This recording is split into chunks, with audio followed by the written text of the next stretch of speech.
Bakit daw ginalaw yung PhilHealth funds? Usaping kalusugan naman daw ho, yung pinampatayo ng tulay para daw po makapunta yung may mga sakit at karamdaman, madaling makapunta sa ospital. Hindi natatawid ng dagat, hindi natatawid ng ilog dahil may tulay. Yun po ay tahasang pangbubudol. Wala pong tulay. Wala pong tulay. Ganyan din po yung justification nila. Bakit ang laki-laki ng ating taunang budget? Hindi ba? Para daw po sa flood control funds, sa flood control or flood mitigation projects. Wala po yun eh. Ghost po yun eh. Magandang tanghali sa Pilipinas, Luzon, Visayas at Mindanao. Magandang araw po sa lahat ng Pilipino sa anumang pong bahagi ng mundo. Today is Monday, December 8, 12 noon.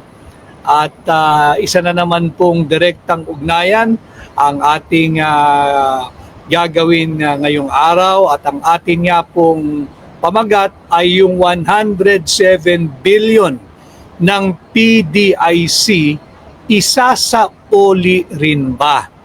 Alam mo ninyo, yun po yung ating ginawang pahayag, yung hakbang ng maisog.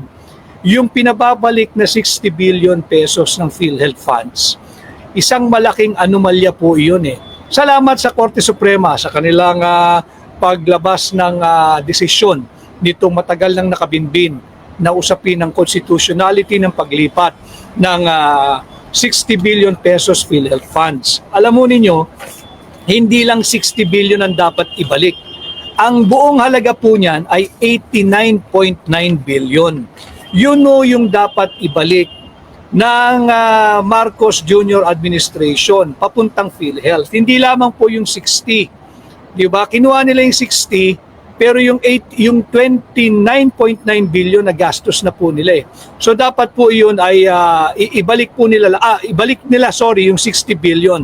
Dapat nilang ibalik yun. Ang problema, yung anomaly po rito, kukunin din mula sa buwis na ating ibinabayad sa gobyerno. Eh hindi naman po tayo nakinabang dito. Di ba? Yung 60 billion, ginastos lang po nila yun, linustay lang nila eh. Kinurakot lang nila, sinubject lang sa corruption. And then yung naging desisyon, wala po tayong magagawa sa hatol ng Korte Suprema. Sapagkat kinakailangan talaga merong maisampang kasong kriminal kagaya ng technical malversation. Meron pong nagsasabi na magsampa rin ng plunder. Medyo mahirap po kasi buuin yung kasong plunder eh. Mas malinaw, kitang-kita yung kasong technical malversation. Kaya para hindi mahinto doon sa naging decision po ng Korte Suprema, preliminary pa lamang po yan. Magandang preliminary po yan sapagkat meron ng hatol na unconstitutional yung ginawa ng Marcos Jr. Administration ni Ralph Recto, yung dating Department of Finance Secretary na ngayon ay Executive Secretary. Illegal yung ginawa niya, essentially amending many provisions of the special law. At sinabi nga ho ng Korte Suprema, walang kapangyarihan ang Department of Finance na gawin yung paglipat-lipat ng mga pondo mula doon sa mga savings or unutilized funds ng GOCC. Tuloy po tayo dito sa PDIC. Pinag-uusapan po kasi natin yung GOCC. Ang PDIC, ano ba ang PDIC? Ang PDIC ay yung Philippine Deposit Insurance Corporation. Ano ba itong PDIC? Ito po ay isang government-owned and controlled corporation. Pangunahin po sa mandato ng PDIC ay isiguro yung ating mga deposito to ensure bank deposits, to protect the depositors, and to maintain financial stability in the country, in the Philippines. Yan po ang pangunahing layunin ng PDIC. At kinakailangan po nilang gawin ito para kung sakasakali, wag naman, meron pong pumalya na bangko na bayaran yung ating deposito pag tayo magwi-withdraw. Ito po ay insurance to pay the insured deposit when banks fail, pagka sumablay po yung bangko. Di kaya ito po ay upang magbigay ng financial assistance doon sa mga bangkong nangangailangan ng konting tulong o ayuda to stabilize yung ating banking industry. And finally, ito po mahalaga eh. Ang function po ng PDIC ay maintain public confidence in our banking system. Ngayon, kinuha rin po yung 107 billion pesos ng PDIC. Matagal na po nilang kinuha ito. Ang PDIC po, sa mga nakasubaybay, maraming pong salamat. Ang ibig sabihin po ng PDIC sa Tagalog, Korporasyon ng Pilipinas sa Seguro ng Deposito. No, Korporasyon ng Pilipinas sa Seguro ng Deposito. Insurance, seguro. Ano? Hindi po ibig sabihin ng PDIC ay korupsyon o kurakot sa Pilipinas ng mga seguro ng deposito. Kinurakot na naman po kinuha na naman kinamal na naman po nila yung 170 billion pesos. Makikita natin yung korupsyon po, yung sistema po ng korupsyon at kurakot sa administrasyon ni Bongbong Marcos, talagang very systematic. Kinuha yung 60 billion pesos ng PhilHealth, kinuha yung 107 billion ng PDIC, ang dami pa po nilang kinurakot galing dyan sa flood control funds na isinisingit ng Vice-Cam. Mahalaga pong malaman ninyo ito sapagkat mayaman, katamtaman, mahirap, meron naman po tayo sigurong savings. Or ang sakop po kasi ng PDIC ay yung Universal and Commercial Bank. Pasensya na ako kayo, may konting background music at nasa labas po ako Yung Universal and Commercial Banks, nandyan din po yung thrift banks, kasama po dyan yung mga loan association, at nandyan din po yung rural and cooperative banks. So yan po ay may garansya. Ang maximum insurance coverage po ay 1 million pesos per depositor, 1 million per account. Ang maximum insured. Ito po ay naayon din sa international yung gabay. Ang gumagabay po sa PDIC ay yung International Association of Deposit Insurers. Bakit ko po inilalatag sa inyo yung ganito? Para po higit ninyong maunawaan. Grabe, sobra-sobra na po yung pagnanakaw, yung kurakot, yung korupsyon na nangyayari sa ating bansa. Ultimo, ang hindi po pinakikilaman yung pondo ng PDIC. Dito talagang parang yung PhilHealth, magalit din ho tayo rito. Yung PhilHealth, pondo po yun bilang seguro o insurance ng ating kalusugan. Meron tayong magagamit sa panahon ng ating pagkakasakit o ng ating mga mahal sa buhay. Hindi po malayo yan Diyan sa pondo naman ho ng PDIC. Ang layunin po ng PDIC, seguro din po Yung isa, insurance ng ating health benefits or health premium. Ito naman po, insurance o seguro din ng ating pananalapi o ating mga deposito. Pareho po silang insurer Yung isa, insurer ng pondo natin para pag kami magkasakit, mangailangan tayo ng pang-hospital o pang-doktor, meron tayong huhugutin. Yung PDIC naman po, insurance po yun ng ating pera or deposito pananalapi. Ginalaw din po ito ng Bongbong Marcos administration.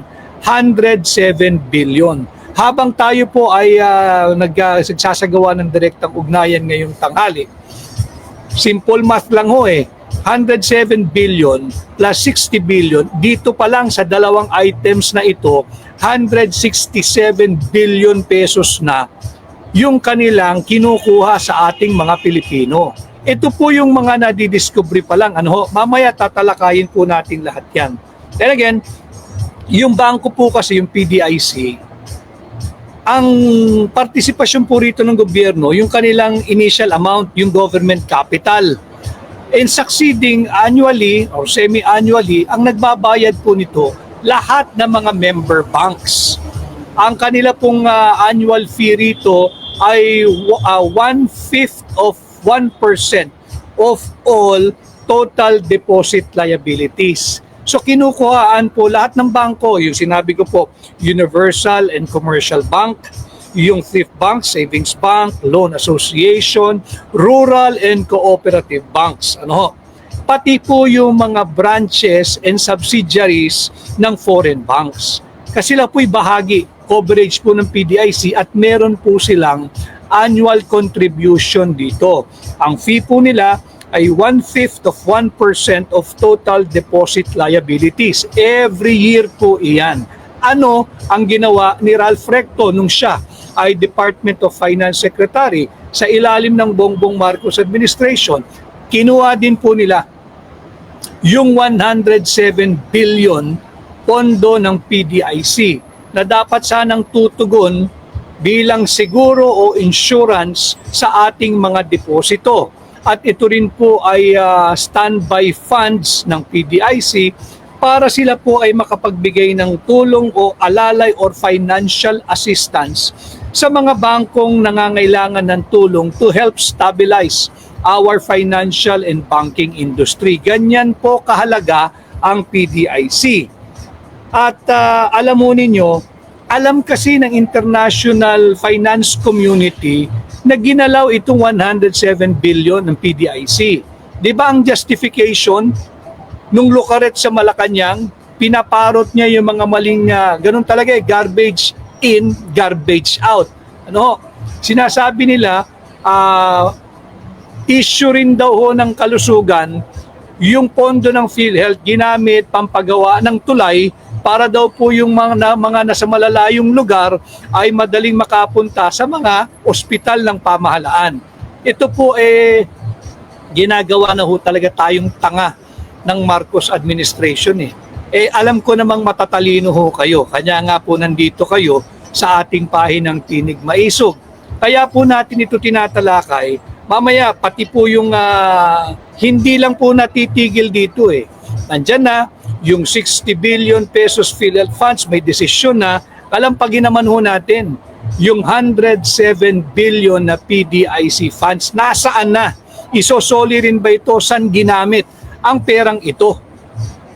Ito ba ay pinantayo din ng tulay o kalsada para yung mga nasa malalayong lugar, yung mga tinatawag palaging unbank o wala pong account o walang bangko, makadali pong makapunta ng bangko at makapag-open ng account?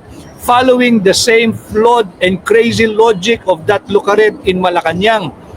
Kung bakit daw ginalaw yung PhilHealth funds, usaping kalusugan naman daw ho, yung pinampatayo ng tulay para daw po makapunta yung may mga sakit at karamdaman, madaling makapunta sa ospital.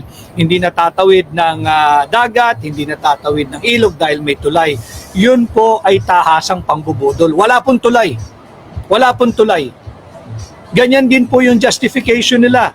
Bakit ang laki-laki ng ating taunang budget, hindi ba? Para daw po sa flood control funds, sa flood control or flood mitigation projects. Wala po yun . Ghost po yun . Kanya nga po itong mga kalukuhan ng ICI na nalusaw na, ilan na lang ho natitira dyan. Kunin ko rin itong panawagang ito sapagkat alam mo ninyo, habang may maganda pa yung pangalan nung country manager ng SGV, the leading audit firm and tax advisor in the Philippines, yung SGV, si Binibining, nasa na yung pangalan niya? Si Binibining Rosana Fajardo, ang SGV country manager. Ma'am, sana you do Rogelio Babe Singson. Sayang ang pangalan mo, sayang ang karera mo, sayang ang integridad mo. Huwag kang magpagamit na deodorant diyan sa Malacanang. Huwag kang pumayag maging tagalaba nung kanilang dumi. Hindi naman ikaw ang dumumi dyan . Hindi mo rin kliyente yan. Yung mga linilinis ninyo diyan sa ICI, mga nagnakaw sa pera nating mga Pilipino. Do a Rogelio Babe Singson. That is the most honorable thing to do. Mag-resign kayo diyan sa ICI. Bumalik na lang ho kayo sa pribado diyan sa SGV. Tanyag yung inyong kumpanyang kinasasapian, country manager ka pa, ang dami ninyong kliyente, naglalakihan, wag na ho kayo magpagamit dyan sa ICI. So ganun din ho, itong usapin ng PDIC, 107 billion pesos. Ito po yung sa Korporasyon ng Pilipinas sa siguro ng deposito. Hindi na po siniguro yung deposito, yung korporasyon ginawang korupsyon eh. Korupsyon ng Pilipinas sa siguro ng mga deposito. Kinurap din ho yung 107 billion eh. Kinurakot din ho eh. Yung sa PDIC. Hindi po natatapos dyan ang kalukuhan ng Marcos Jr. administration. And no wonder. Kasi po kasali rin yung branches and subsidiaries of foreign banks. Kasali rin po sila, naguhulog din po sila dyan ng kanilang annual fee na yun nga po 1/5 of 1% of the total deposit liabilities per bank, per financial institution, per banking industry, per banking institution. So nalalaman po ng international banking community na ginalaw din ng Bongbong Marcos administration at ni Ralph Recto itong 107 billion pesos ng PDIC. Ano ho ang naging epekto? Kaya po naman, bagsak ang ating foreign direct investment. Hindi na po tayo attractive eh. Alam ng mga mamumuhunan na banyaga, yung malalaking korporasyon, na talamak ang korupsyon sa ating bansa sa ilalim ng pamumuno ni Bongbong Marcos. At alam na alam din ho nating mga Pilipino dyan sa loob ng Pilipinas. Kaya anong nangyari? Hindi lamang ho investors' confidence that are at an all-time low, pati po ang trust and approval rating ni Bongbong Marcos all-time low, -26. Huwag ho kayong maniniwala na yung +21, hindi ho. Sapagkat doon sa survey, para po meron tayong basihan, papakita ko lamang ho Yan ho. Paki-check nyo na lang din ho, pa-screenshot. Dito po sa survey, yung 47%, yun po yung hindi mahusay at hindi lubos na mahusay. Sa 47, ito po yung negative niya, 47%. 16% po doon nagsasabing lubos na hindi mahusay. Talagang lubos, yun ang term na ginamit eh. Yung 31% po doon sa 47 ay hindi mahusay. For a total of 47% po yung negative kay Bongbong Marcos. Malinaw po yan. Paki-screenshot po ninyo. Yung 21%, ito po yung sang-ayon o yung nagsasabing lubos na mahusay at mahusay.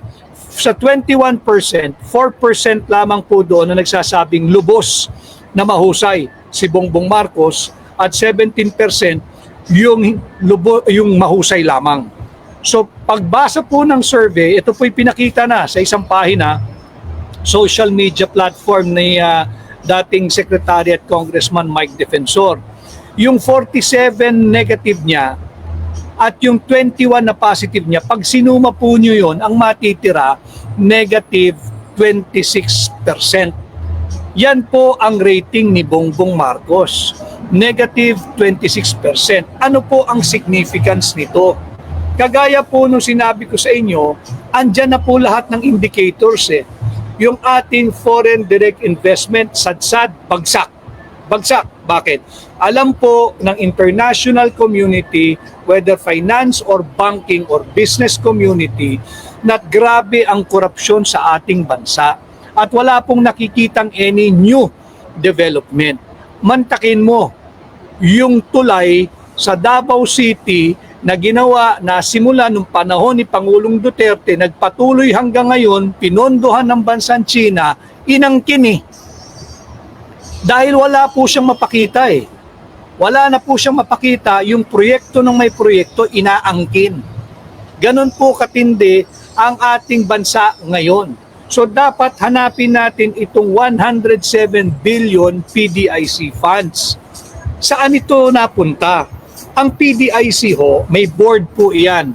Ang chairman po niyan ay si BSP Governor Ginoong Eli Remolona Jr. Siya po yung BSP Governor natin, yung pinuno ng ating Bangko Sentral. At the time na kinuha po yung 107 billion pesos, ang vice chairman po nun ay yung Secretary of Finance. Sino po yun? Si Recto na naman. renekta na naman ni Recto yung pagkuha ng pondo nating mga Pilipino. Tinira yung PDIC, tinira yung PhilHealth, tinira yung PDIC. Ito po ang estado natin ngayon. Alam po na international community ito. Bagsak po ang foreign direct investment, and kung makikita natin yon, sukatan po yon ng investors' confidence. The level of investors' confidence. Doon po natin masusukat yan eh. At ito po'y validated with the survey that I have shown you. Yung resulta po ng survey, pakikita ko po muli sa inyo, ito po'y linabas last week sa performance assessment ni Bongbong Marcos. Ito po yan.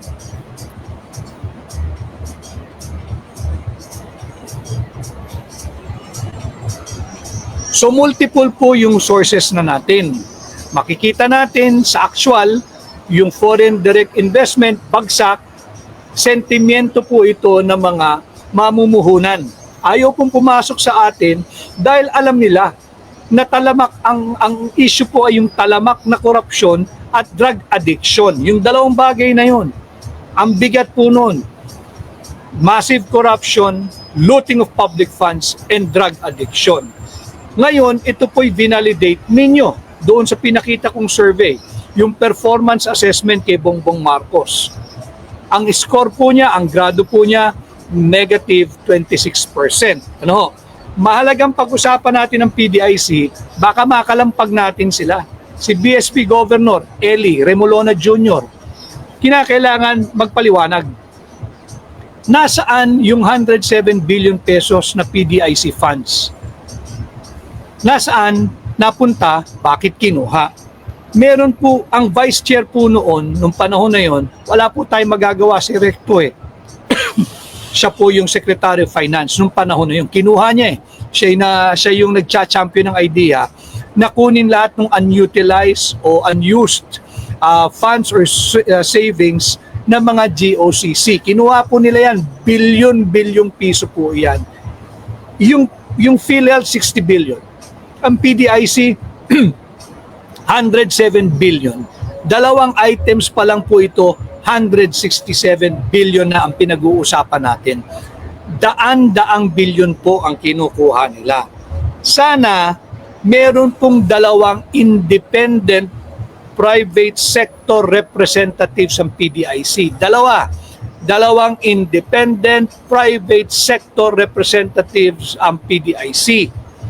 Yan ay dapat independyente. Yan dapat nakapanig sa mamamayang Pilipino, sa taong bayan, sa mga depositor. Subalit tahimik din itong dalawang independent private sector representatives. Ito nga po yung nakakagalit ng talaga. Yung mga tinanghal na independent, na sana'y nagbabantay sa ngalan ng taong bayan, dapat lumabas, magpahayag at magsalita na. Ganon din yung ating panawagan, hindi ba? Doon sa country manager ng SGV na naging bahagi ng budol na ICI na si Binibining Rosana Fajardo, sana'y mag-resign ka na, do a Babe Singson, at bumalik ka na lang sa iyong prestihiyosong kumpanya at posisyon bilang country manager ng SGV. Kawawa naman yung mga kliyente ninyo yung naglalakihang multinational company, malalaking domestic company na tinitingala ang SGV. Tapos ngayon, yung kanilang country manager ng SGV, tagalaban na lang ng mga pagnanakaw ng mga sangkot dito sa flood control mess. Meron naman kayong karir, Ma'am Rosana Fajardo, ganda ng karera ninyo, respetado kayo ng industriya. Sana bumalik na lang kayo ron, wag na kayo magpagamit, wag ka na maging deodorant, wag ka na maging deodorizer. Masangsang po talaga eh. Hindi kayang pagtakpan. Sumisingaw, amoy na amoy ang baho, ang korupsyon at kurakot ng Marcos administration.